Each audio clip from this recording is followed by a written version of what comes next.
Hello everyone, আজকে চলে আসলাম নতুন একটি ভর্তার রেসিপি নিয়ে। ভর্তার রেসিপিটি হচ্ছে লইট্টা শুটকি ও বাঁশপাতা শুটকির ভর্তা।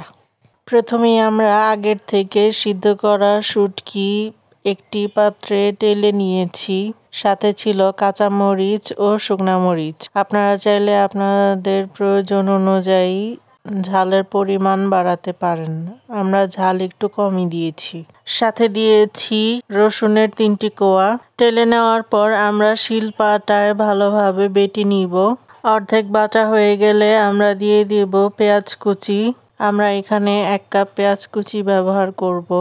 তারপর আমরা সব একসাথে আবার ভালোভাবে বেটে নিব। বেটে আমরা একটি পাত্রে তুলে নিব।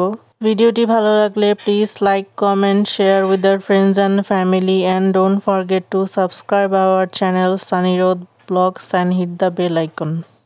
Okay, tata, bye.